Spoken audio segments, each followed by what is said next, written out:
Descola um vírus da zika aí pra mim, mano. Psst, fala baixo. Que foi? Com dengue todo mundo tá acostumado, mas os homens da vigilância sanitária tão pegando pesado por causa da zika. Tu quer que eles baixem aqui e acabem com o ponto?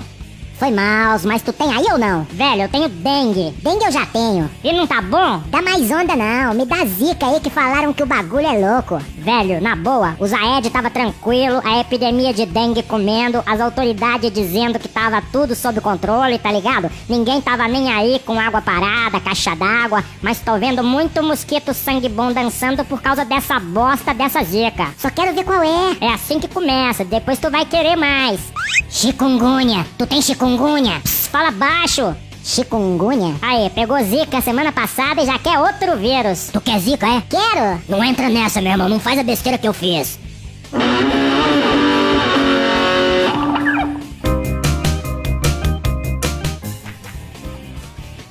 Qual é a desse chikungunya aí? Cala a boca.